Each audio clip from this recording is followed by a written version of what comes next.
It's 1937, and Evgenia Ginsburg is living in the city of Kazan. She's a history teacher, a wife, and a loyal member of the Communist Party. But lately, her nights are stressful to say the least. Every time a car passes or footsteps echo on the street below the apartment she shares with her husband, her heart skips a beat. She's heard the other apartments in her street be raided in the middle of the night. She's heard doors pounding, men shouting, and the distinct rattle of gunshots. She's afraid that one day it's going to happen to them. Welcome to the Soviet Union in the late 1930s. This atmosphere of paralyzing fear was the product of a specific government initiative designed to remodel society through violence. Between 1937 and 1938, the Soviet secret police, the NKVD, executed an estimated 800,000 people in a series of highly organized bureaucratic campaigns known as mass operations. The state approached the elimination of human beings with the same industrial logic they applied to steel production.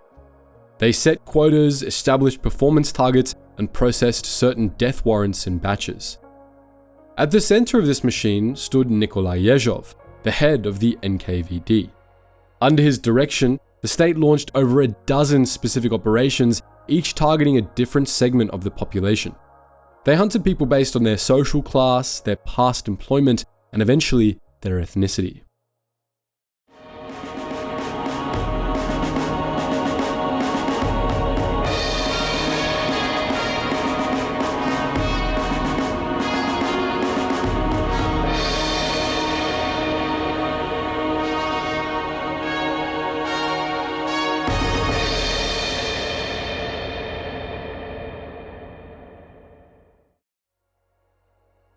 The Kulak Operation, Order number 00447.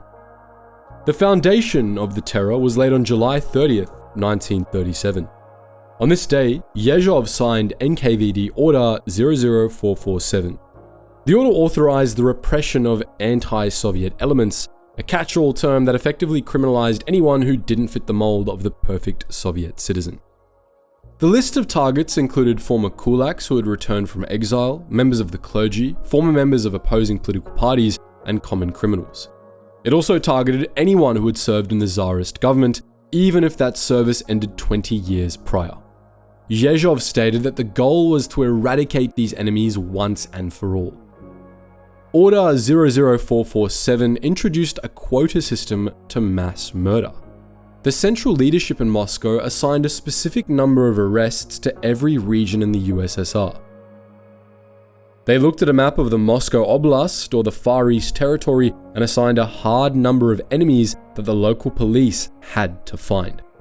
The order divided these victims into two distinct groups. Category 1 was the lethal designation. Anyone placed in this category faced immediate execution by shooting. Category 2 was for those deemed slightly less dangerous. They faced confinement in a gulag labor camp for a term of 8 to 10 years. So while the firing squads were busy fulfilling the quotas for Category 1, the fate of the gulags awaited those labeled as Category 2.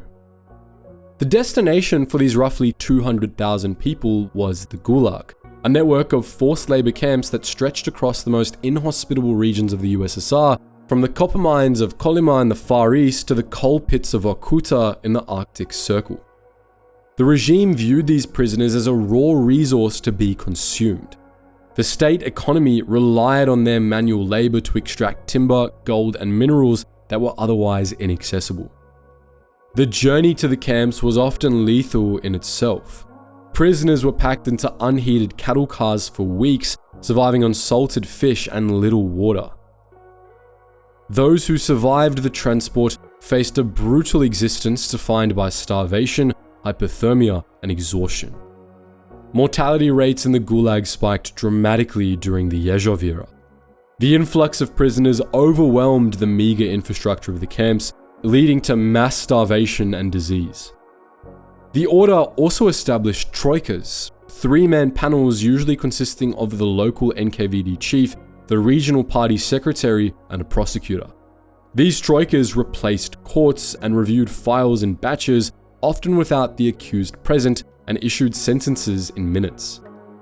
When the operation began, Moscow planned for roughly 76,000 executions and 193,000 imprisonments. However, the Soviet bureaucracy quickly turned these quotas into a competition. Regional NKVD chiefs worried that meeting the exact number would look like a lack of effort. They feared that if they only found 5,000 spies when Moscow asked for 5,000, they might be suspected of harboring enemies themselves. To prove their loyalty, local commanders bombarded Moscow with requests to increase their limits. They sent telegrams claiming to have discovered new nests of anti-Soviet activity and requested permission to shoot an additional 1,000 people here or imprison an additional 2,000 there. Stalin and Yezhov almost always approved these requests. This feedback loop caused the death toll to spiral far beyond the initial plan.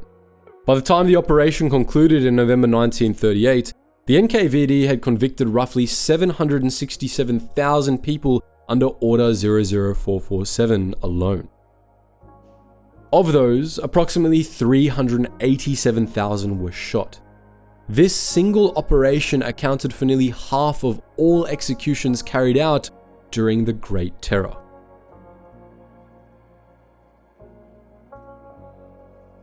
While Order 00447 focused on social enemies, the NKVD simultaneously launched a parallel set of campaigns targeting ethnic enemies. These were the national operations. In the late 1930s, the Soviet leadership was convinced that a major war was imminent. They looked at the borders and saw hostile nations: Poland to the west, Germany rising in Europe, and Japan threatening the east. Stalin feared that ethnic minorities living inside the USSR who shared a nationality with these foreign powers would act as a fifth column. He believed they would sabotage the Soviet war effort from within. To prevent this, the NKVD targeted these diaspora communities.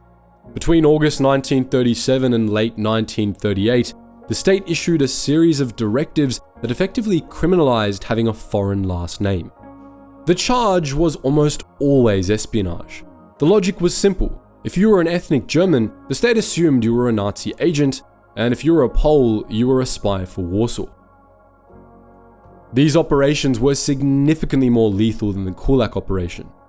In the social purges, a victim had a roughly 50% chance of being sent to a camp.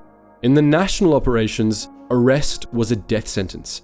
Out of at least 353,000 people arrested in these ethnic sweeps, roughly 247,000 were executed. That's a death rate of roughly 70%. The German operation launched on July 25, 1937, under Order number 00439.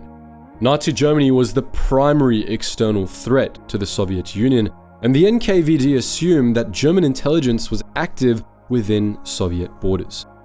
The initial order targeted German citizens working in Soviet industries, particularly defense factories.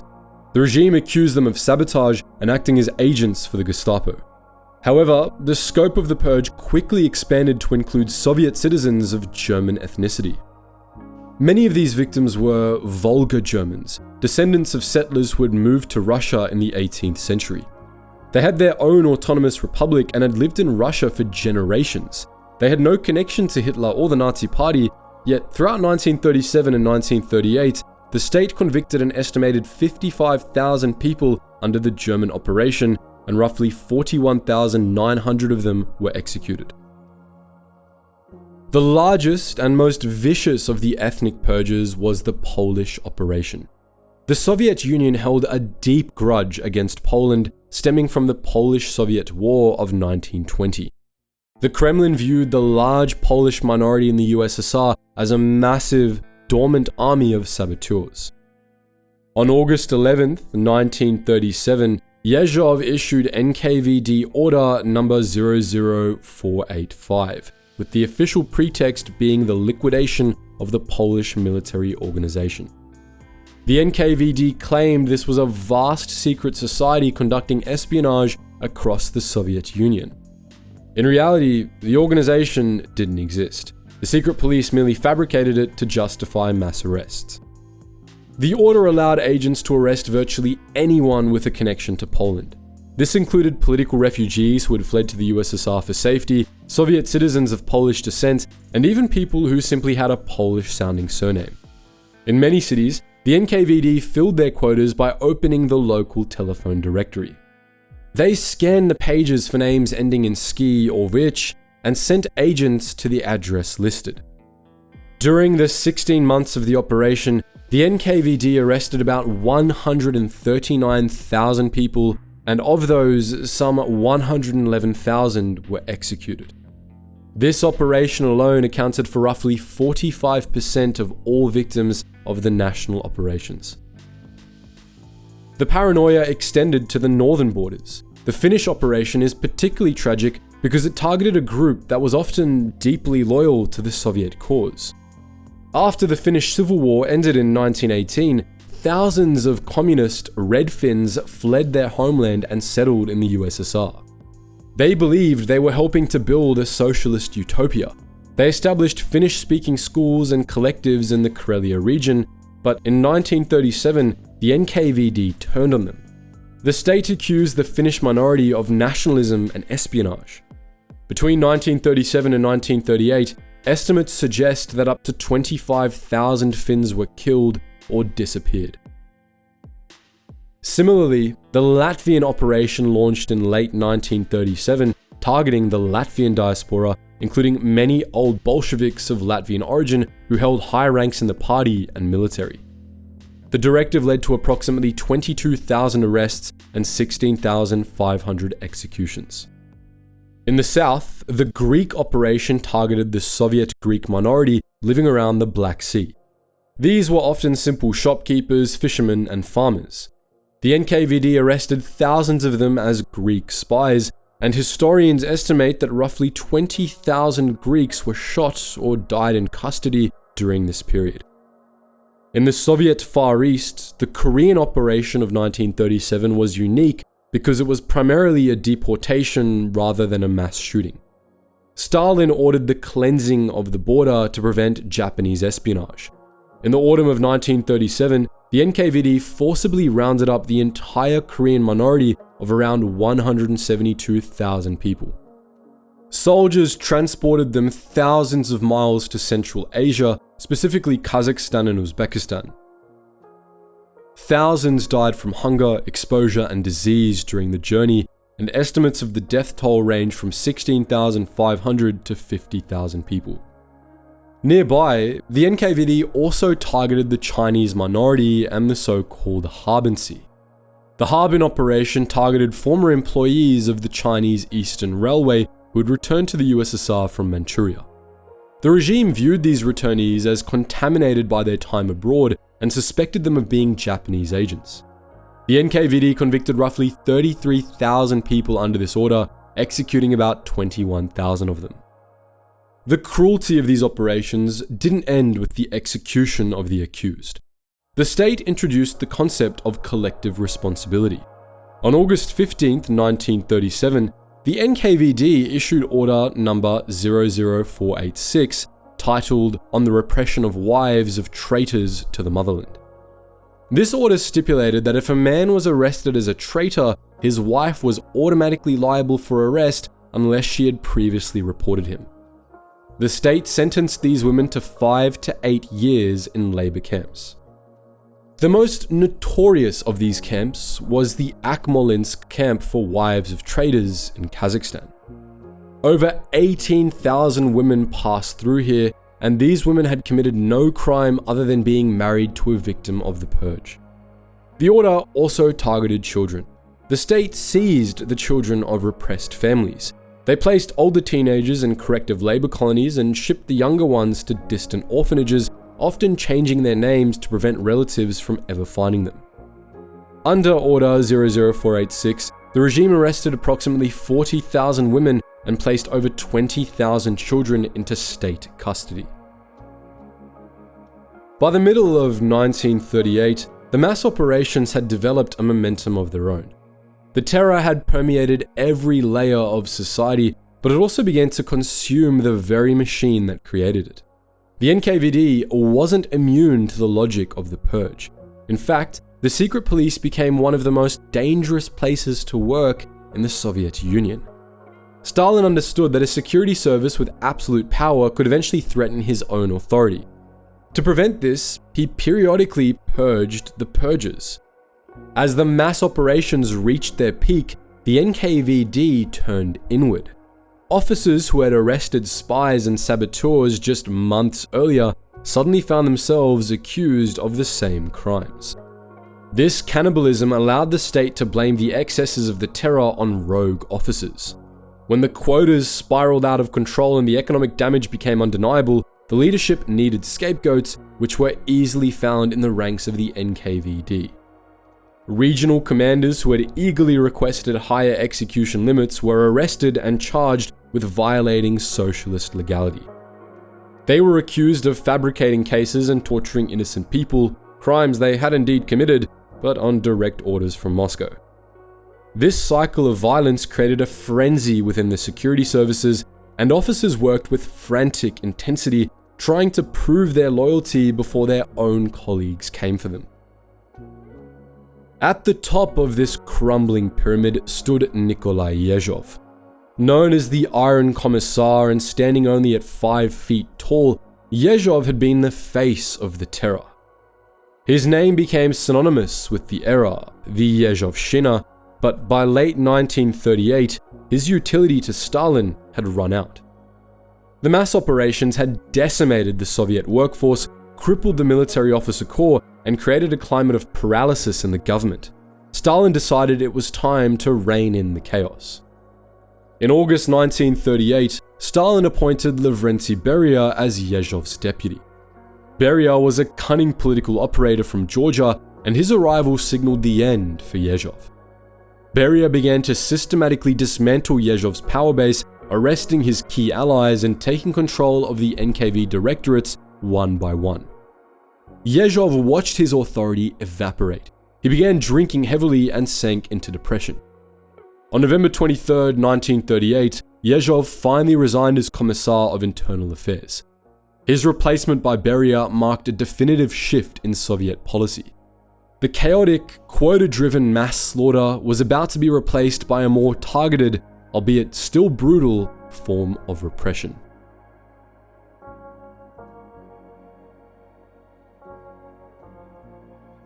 The official end of the mass operations came on November 17, 1938, when the Council of the People's Commissars and the Central Committee of the Communist Party issued a joint decree. The decree praised the NKVD for purging the country of enemies, but it also sharply criticized the grave defects in their investigative work. It admitted that the simplified procedures, the troikas, and the lack of oversight had led to distortions. The order explicitly prohibited any further mass arrest operations. It abolished the judicial troikas that had handed out hundreds of thousands of death sentences, and it reinstated the requirement for a prosecutor's approval for arrests. This didn't mean the Soviet Union became a free society. Arrests still continued and the Gulag remained full. But the era of the mass operations, where the state arrested people by the thousands based on quotas and ethnicity, was over. The regime had achieved its goal. It had broken the back of potential opposition and atomized society through fear. Now, it needed to stabilize the country before the war that everyone knew was coming. The transition from Yezhov to Beria brought a bloody reckoning for the men who had carried out the Great Terror. Beria needed to consolidate his own power, and the easiest way to do that was to eliminate Yezhov's loyalists. In 1939 and 1940, a wave of arrests swept through the NKVD. The men who had signed the execution orders for the Kulak operation, the officers who had hunted down the Poles and the Germans, were themselves put on trial. They were often charged with being foreign spies or counter-revolutionary conspirators, the very same fictional labels that applied to their victims. Nikolai Yezhov was arrested in April 1939. He spent nearly a year in prison where he confessed to a litany of crimes, including spying for Poland, Germany, Japan, and England. It was a confession as absurd as the ones he'd forced from others. On February 4th, 1940, the former master of the Lubyanka was executed in a basement in Moscow. Stalin ensured that Yezhov wasn't just killed, but erased. The state censors removed him from official photographs. In one famous image, Yezhov had been walking alongside Stalin near the Moscow Canal. In later versions, he was airbrushed out, leaving only the rippling water where the Iron Commissar had once stood. The tragic irony of the mass operations became clear on June 22, 1941. Nazi Germany invaded the Soviet Union. This was the war that Stalin and the NKVD had been preparing for. This was the moment the fifth column was supposed to rise up. The NKVD had murdered hundreds of thousands of Poles, Germans, Finns, and anti-Soviet elements specifically to secure the rear areas. They believed that by eliminating these potential spies, the Soviet Union would be stronger. The reality was the exact opposite. By decimating the officer corps and terrorizing the population, the regime had disorganized its own defenses. Furthermore, the fifth column simply didn't exist. There was no massive uprising of ethnic minorities in support of Hitler. The vast majority of Soviet citizens, regardless of their background, wanted to defend their homes. In fact, many people sitting in the Gulag camps petitioned the government to be sent to the front lines. They begged for the chance to fight for the country that had imprisoned them. The war eventually ended in victory, but the survivors of the mass operations found no relief. Stalin remained in power until 1953, and during these years, the topic of the Great Terror was strictly taboo. The state maintained the fiction that the people arrested in 1937 were indeed spies and saboteurs. Families of the executed victims lived in a cruel limbo. When they went to the NKVD offices to ask about their husbands or fathers, the officers lied to them. The standard response was that the relative had been sentenced to 10 years without the right of correspondence. The silence finally broke 3 years after Stalin's death. In February 1956, the new Soviet leader, Nikita Khrushchev, stood before the 20th Congress of the Communist Party and delivered his secret speech. For hours, Khrushchev stunned the delegates by denouncing the crimes of Stalin. He admitted that the NKVD had tortured innocent people and fabricated cases. He specifically mentioned the purges of 1937. However, Khrushchev's admission was selective. He focused heavily on the repression of party members, of loyal communists like himself who had been unjustly targeted. He spoke at length about the generals and the politicians. He said very little about the hundreds of thousands of peasants arrested under the Kulak operation or the ethnic minorities liquidated in the national operations. Despite these limitations, the speech triggered a wave of liberalizations. The state began to review the old files, and military prosecutors looked at the thin folders from 1937, saw the lack of evidence, and issued certificates declaring the victims innocent. The full scope of the mass operations remained hidden for decades. While the show trials were public knowledge, orders like 00447 and the specifics of the Polish or German operations were buried in the KGB archives. The Soviet government was willing to admit that mistakes were made, but they weren't willing to reveal the industrial scale of the slaughter. It wasn't until the collapse of the Soviet Union in 1991 that the archives were finally opened. Historians and researchers from organizations like Memorial gained access to the operational orders, the telegrams between Yezhov and the regional chiefs, and the execution lists. The discovery of mass grave sites like the Butovo firing range near Moscow or Sandamok in Karelia provided physical evidence to match the paperwork. At Butovo alone, over 20,000 people were shot during the mass operations. The executioners worked with such efficiency that they killed hundreds of people a day, burying them in long trenches that were bulldozed over. The mass operations of the NKVD stand as a grim warning from history. They demonstrate what happens when a state strips its citizens of their individuality and treats them as categories. They show us the danger of a bureaucracy that prioritizes targets and quotas over human life and legal process. For decades, the Soviet Union tried to bury this history. They bulldozed the mass graves at Butovo and planted apple orchards over the bodies. They airbrushed the executioners out of the photos, and they told the widows that their husbands were without the right of correspondence. But the truth has a way of surfacing. The orders signed by Yezhov are now public. The lists of the dead have been digitized. We know the names of the executioners and the bureaucrats who enabled them. The terror wasn't a natural disaster. It was a man-made event executed by men who believed they were building a better world. That brings us to the end of this file on the NKVD mass operations. We've covered the major orders, the ethnic cleansing campaigns, and the machinery of the Gulag. If you found this deep dive into Soviet history valuable, please consider liking the video so it can reach a wider audience. If you want us to cover the specific details of the show trials involving the high-ranking politicians, or perhaps a dedicated video on the Gulag system itself, let us know in the comments section below. But anyways guys, thank you so much for watching, and as always, I hope you learned something new.